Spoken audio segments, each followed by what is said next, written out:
pemirsa, kita kembali di segmen yang ketiga.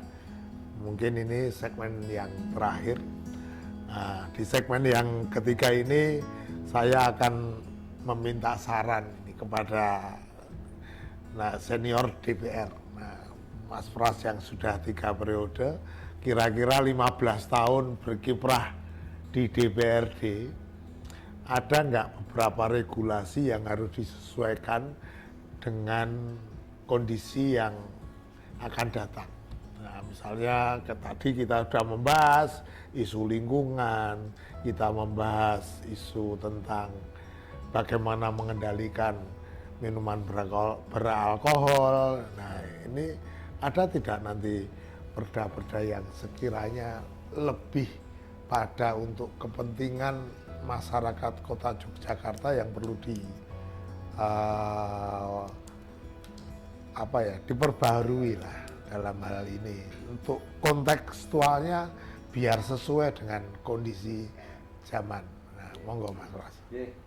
Kemarin memang Bapemperda itu sempat melakukan kajian Pak, untuk mengkaji beberapa perda yang masih berlaku di Kota Jogja, dan ini memang ratusan yang sudah tidak sesuai dengan kondisi ratusan. Ada perda-perda yang sudah tidak sesuai, sehingga kemarin sempat akan kita perbarui sedikit demi sedikit lah. Artinya memang ya karena kemarin salah satunya adalah kemarin yang penyesuaian untuk Undang-Undang Nomor 1 Tahun 2021 berkaitan dengan pajak daerah dan restitusi daerah. Itu sudah cukup lumayan lah, karena di situ ada penggabungan. Tetapi juga ada perda-perda yang lama yang tahunnya itu di atas tahun, misalnya dari tahun 53, kayak alkohol ini ya 53 gitu. Dan itu banyak di tahun 1973 sampai di tahun 1980 atau 80 sampai 90 itu masih banyak yang memang ini posisinya belum dicabut. Nah, sehingga hasil kajian dari teman-teman Bapem kemarin memang untuk 2024 ini memang kemarin kita sudah mulai untuk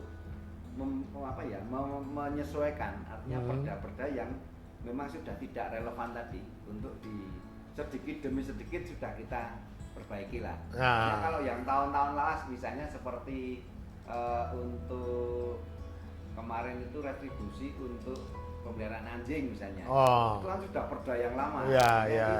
Perlu dari sisi retribusinya, dari sisi sementara ini marak ya, masih banyak, sehingga ini kan perlu untuk dilakukan penyesuaian di dalam hal kondisi seperti sekarang ini. Itu dari satu raperda aja yang tinggalan zaman dulu, artinya yang ya sekitar tahun 1969 kalau itu masih memakai perda yang lama.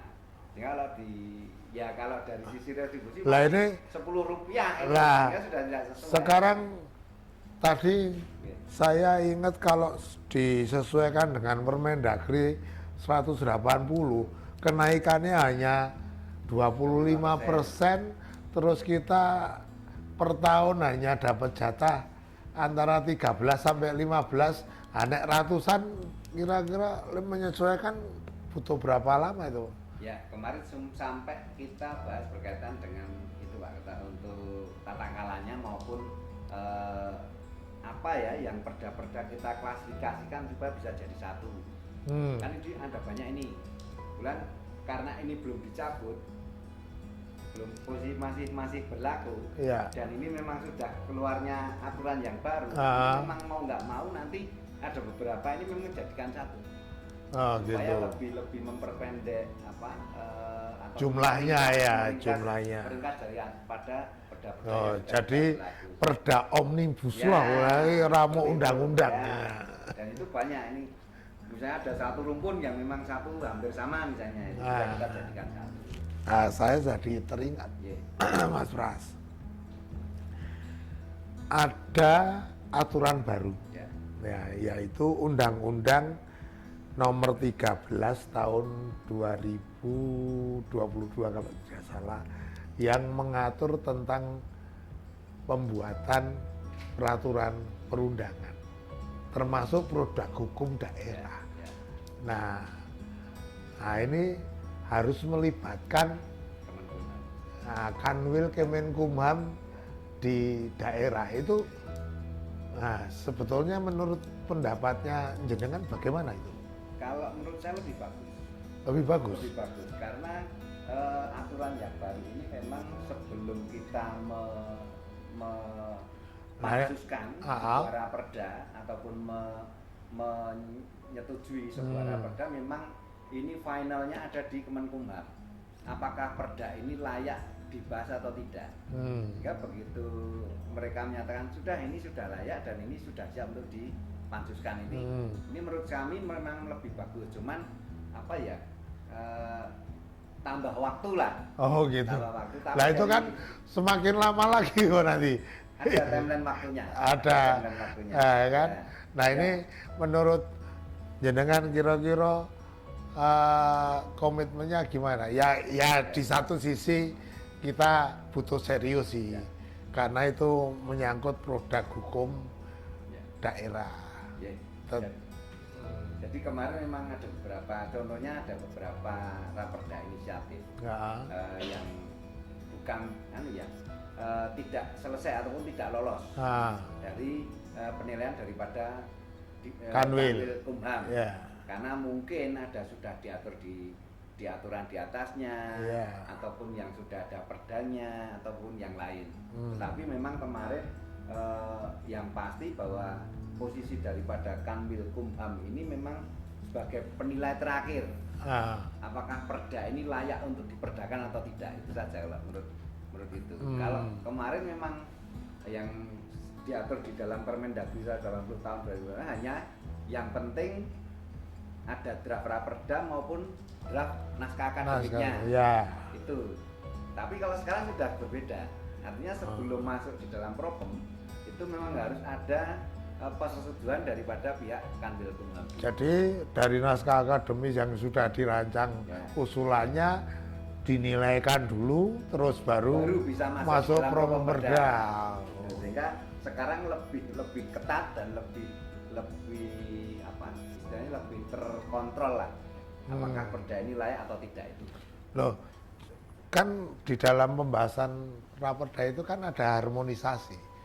Nah, nanti bentuk harmonisasinya di mana itu? Nah ini justru ini yang dilakukan sekarang ini adalah harmonisasi di awal ya. Di awal sebelum ini masuk di dalam propem. Ya begitu ini raperda selesai, pembahasannya, naskah akademiknya selesai, ini yang harus dinilaikan. Kepentingan politiknya ada di situ. Sehingga begitu mereka sudah ini layak untuk dimasukkan dalam propem, baru kita untuk masuk di dalam propem perda. Kalau mereka dari awal sudah bilang bahwa ini masih banyak revisi ataupun ini tidak layak untuk diperdakan, ini kita tidak berani untuk memasukkan di dalam propem perda. Berarti sing ora bener sing gawe naskah akademik gitu ya. Jadi mereka yang menilai untuk sebuah naskah akademik ataupun draft raperda itu. Nggih. Ratusan perda yang harus disinkronkan. Nek menurut jenengan sudah ada belum klasifikasinya dari ratusan tadi itu? Kalau kemarin kita sementara mengklasifikasikan per tahun. Per tahun aja? Ya, misalnya dari tahun 1953 sampai 980. Yang sudah tidak sesuai apa saja. Itu ada Tapi tadi saya dengar bahwa itu juga bisa diomnibuskan. Bisa. Itu. Nah, sudah ada belum kira-kira? Kalau dari klasifikasi yang sudah ada beberapa sudah. Ini masuk misalnya ada beberapa kemarin itu contohnya untuk berkaitan dengan restitusi apa ya kemarin itu masuk di dalam yang penyusunan Undang-Undang Nomor 1 tadi. Misalnya yang tadi untuk restitusi pemeliharaan anjing misalnya perda lama itu. Ini sudah masuk di dalam yang kemarin AKBP ya. Yang kemarin sudah dimasukkan itu. Sehingga sudah mulai berkurang lah jumlah raperda atau jumlah perda yang sudah tidak sesuai. Yang tadinya nih di tahun 24 nih Mas Pras. tadi disinggung pelaksanaan tentang undang-undang hubungan tentang keuangan pusat dan daerah HKPD. Nah, di dalam HKPD itu kira-kiranya saya mau mengulas tentang PKB. Kendaraan bermotor. Ya, pajak kendaraan bermotor dan balik nama BPNKB. Oh, BPNKB. Ya, ini udah sampai belum teman-teman dari eksekutif untuk penyesuaian itu nanti bagaimana? Apakah PKB dan BPNKB ini yang menjadi kewenangan kota ya, kota kabupaten. Kalau undang-undangnya kan berbunyi gitu. Yeah. Nah, ini sudah disesuaikan apa bisa dilaksanakan di tahun 2024? Nah, gimana ini? Jadi kalau penyesuaiannya memang dimulai per 1 Januari 2024 untuk Undang-Undang Nomor 1 Tahun 2021 tadi. Ya. Maksimal 1 Januari 2024 sudah harus dilaksanakan, sehingga beberapa penyesuaian yang berkaitan dengan pajak daerah maupun restribusi daerah, saya kira semuanya sudah bisa diatur di situ. Itu Pak Ketua. Oh gitu. Yeah. Jadi sudah Per 1 Januari 2024. Nah, kira-kira sing ABA dan ABUH itu kira-kira jumlahnya sudah bisa diprediksi. Aduh. Ya, lumayan itu. Ya, lumayan. itu kan sebagai wujud nanti kan masuknya kan langsung neng kas daerah. Kas daerah, betul. Ya kan? Betul. Sedangkan provinsi akan mendapatkan share-nya saja. Ya. AB-nya itu kan masuk provinsi. Ya. Kalau ABA masuk kota. Nah, ABB masuk Bantul. Masuk Bantul. Nah, itu kira-kira meningkat apa berkurang ini potensinya menurut tinjauan? Kalau menurut saya potensinya malah berkurang ya. Oh gitu. Iya. Daripada kalau kita bagi hasil, kan selama ini kan bagi hasil hanya dibagi dari provinsi. Ya. Nah ini. Jadi menurut saya justru malah berkurang Pak Ketua. Oh gitu. Iya. Menurut saya loh. Nah ini kota ini nanti lama-lama malah semakin penuh kendaraan. Ya, tapi kan kita bisa memaksimalkan yang lain. Oh gitu. Karena favorit di Jogja ini kan berkaitan dengan pajak BPATB itu juga tinggi, kemudian pajak hotel juga tinggi, kemudian pajak restoran ya Pak Ketua yang kemarin agak, sehingga targetnya sampai 2 triliun ya. Sampai 2, ya itu untuk PAD-nya 1 triliun lah. Triliun, ya. Kalau sampai dengan 5 tahun yang akan datang. Sekarang ini baru sekitar ya 570 atau 580 miliar. Ya, dan mungkin bisa lebih dimaksimalkan ya untuk kota Jogja ini, karena memang melihat dari jumlah wisatawan yang masuk ini, harapan kita kan juga bisa lebih ditingkatkan PAD kita.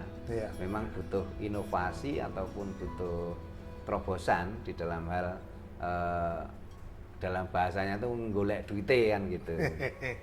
Yang penting tidak membebani banyak lah. Yang penting ojo menaikkan tarif pajaknya gitu aja. Dan yang paling pokok adalah memperbaiki sistemnya tadi, supaya tidak terjadi kebocoran di dalam hal penerimaan pajak maupun penerimaan retribusi daripada kota Jogja. Itu aja Pak Ketua. Mungkin di kesempatan yang lain saya nanti akan membahas masalah potensi pendapatan dari pajak kendaraan bermotor dan biaya balik nama kendaraan bermotor itu dengan komisi yang terkait yang mungkin perlu adanya tinjauan tentang pendapatan daerah supaya PAD Kota Yogyakarta ini bisa ya jauh lebih tinggi dibandingkan dengan tahun-tahun yang akan datang. Baik pemirsa, sudah banyak hal yang kita bahas dengan Mas Pras Ardi Prastyo, Immanuel Ardi Prastyo, rekan sejawat saya, senior di DPRD Kota Yogyakarta. Saat ini masih menjabat sebagai pimpinan Pemberda DPRD Kota Yogyakarta, yang tadi sudah banyak hal, ternyata masih banyak sekali yang namanya perda-perda Kota Yogyakarta yang perlu disesuaikan dengan kondisi kekinian. Ya, sekali lagi terima kasih atas perhatiannya dan masukan-masukannya terkait dengan apa saja yang perlu diatur oleh DPRD Kota Yogyakarta untuk kedepannya. Kita tunggu masukan saudara-saudara sekalian, baik langsung maupun tidak langsung, supaya produktivitas DPRD Kota Yogyakarta semakin hari semakin lebih baik, dan kita mendapatkan informasi masih ratusan perda yang perlu kita sesuaikan. Sekali lagi terima kasih Mas Pras atas waktunya, dan kita kembali lagi di obrolan DPRD Kota Yogyakarta di lain kesempatan. Wassalamualaikum warahmatullahi wabarakatuh. Selamat ketemu lagi.